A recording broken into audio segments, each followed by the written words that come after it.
Hello everyone. In this podcast, we will discuss the fundamentals of data science and analytics. This is just a beginner guide to provide an overview of data science and analytics. Let us proceed with the podcast.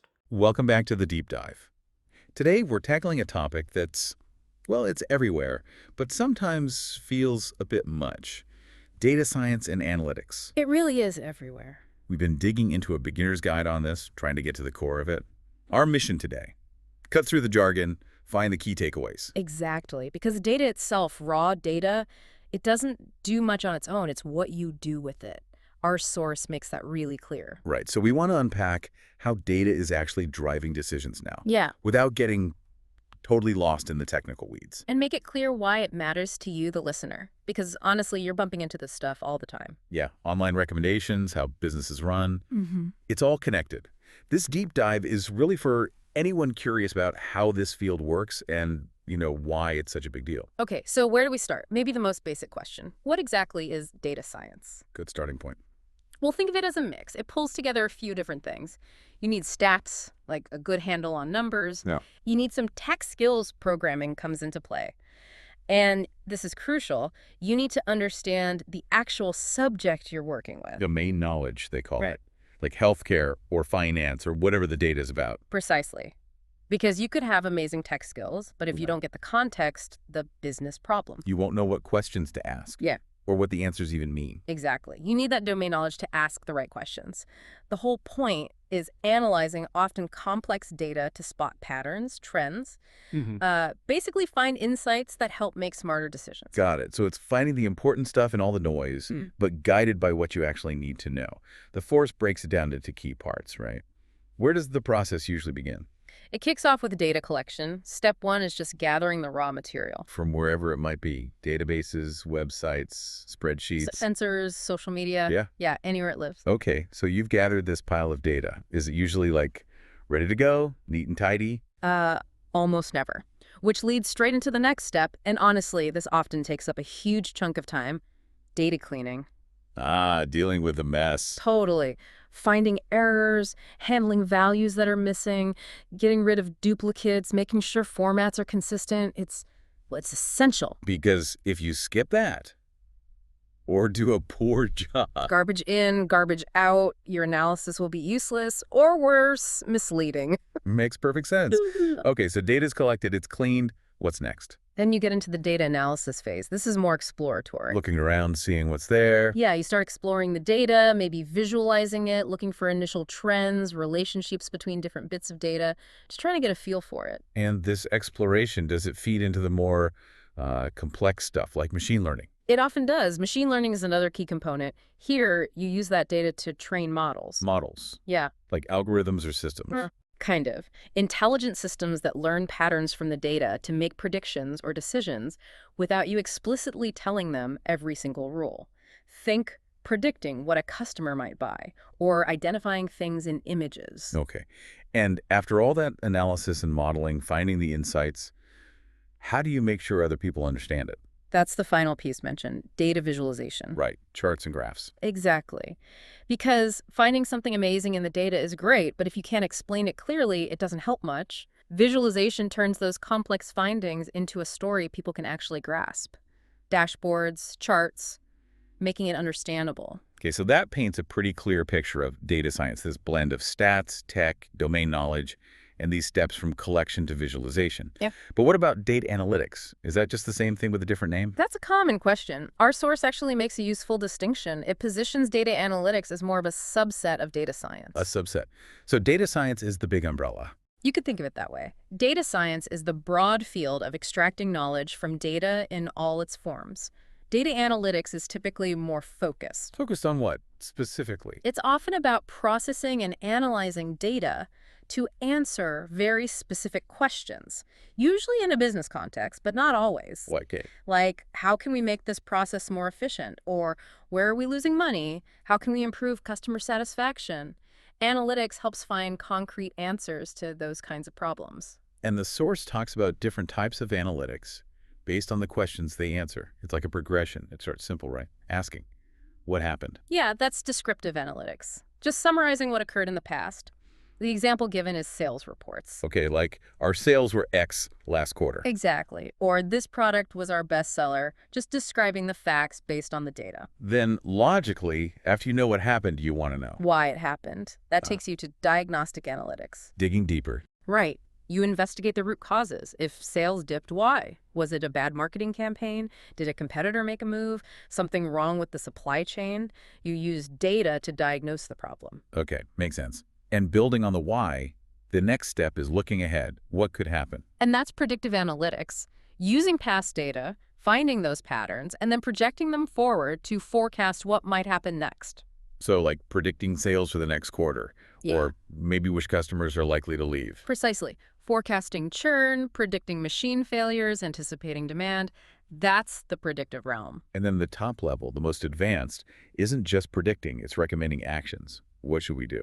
This is prescriptive analytics.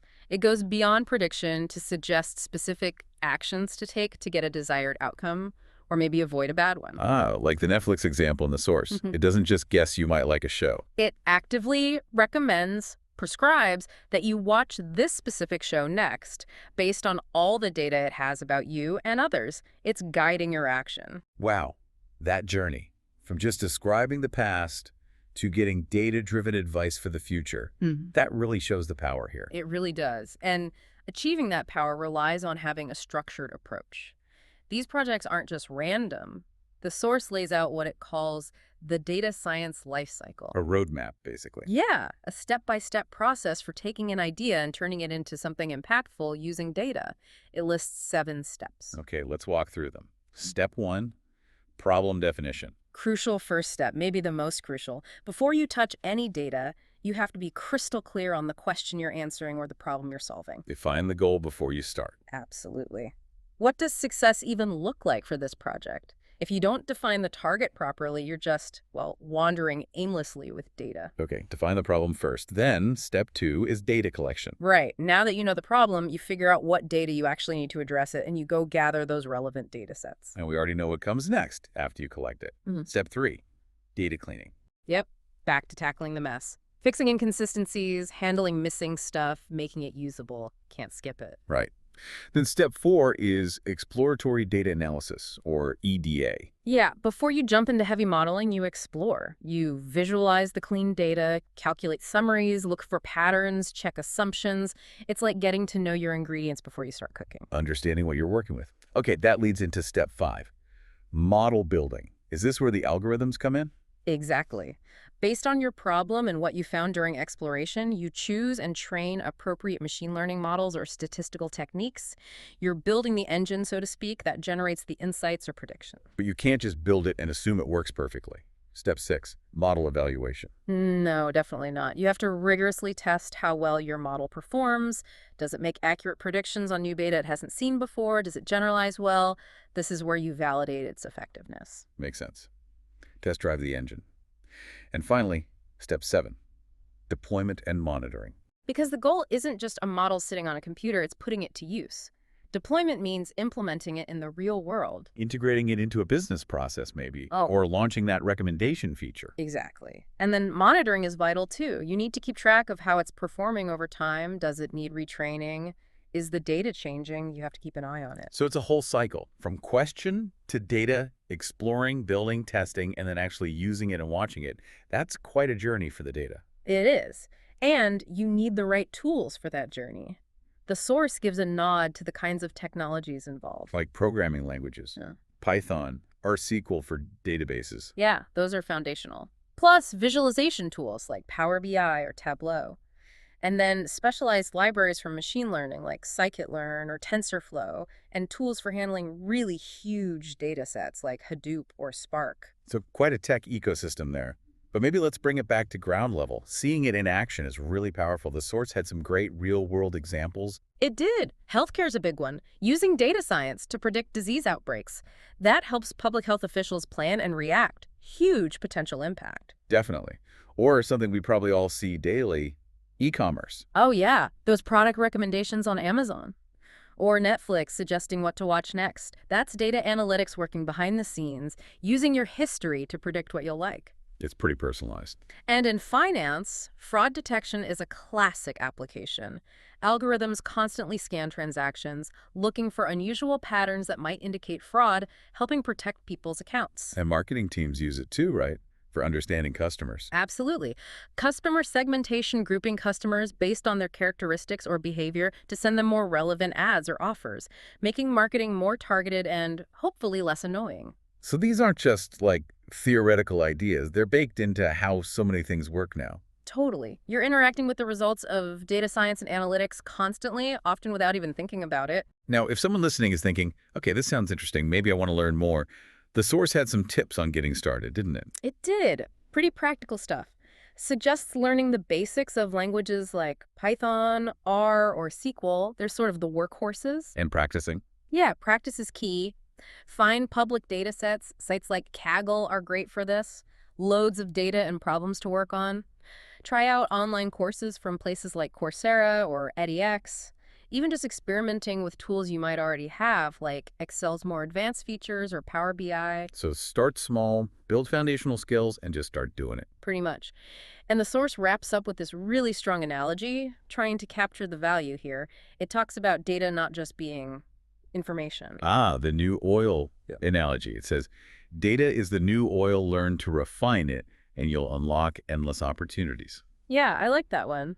What's insightful about it is that crude oil, just pumped out of the ground, isn't immediately useful for much. Right, it needs refining. Exactly. It needs to go through a complex process to become gasoline, plastics, all the valuable stuff. Raw data is similar. It's messy, overwhelming. Its value isn't just sitting there. It has to be refined, collected, cleaned, analyzed, modeled, visualized. That's the process that unlocks the potential. The opportunities come from that refinement process, not just from having the data itself. He really emphasizes the work involved, but also the massive potential value at the end. And it underlines why the skills to do that refining are so valuable right now. So, just to recap, we've journeyed through the basics. What data science and analytics actually are, the different kinds of questions analytics can answer, that whole life cycle from problem to deployment, and seen how it's already changing industries. And hopefully it's clearer that understanding these fundamentals is really the first step. Whether you want to become a data professional or just use data better in your current role or life, grasping these concepts is key. Definitely. So, thinking about that new oil idea, here's something to maybe mull over. What crude data might you already have access to? Maybe in your job or around your hobbies, maybe even just personal tracking stuff. What data is sitting there, unrefined, that if you started to apply even some of these basic ideas to it, what surprising insights or opportunities might you unlock for yourself?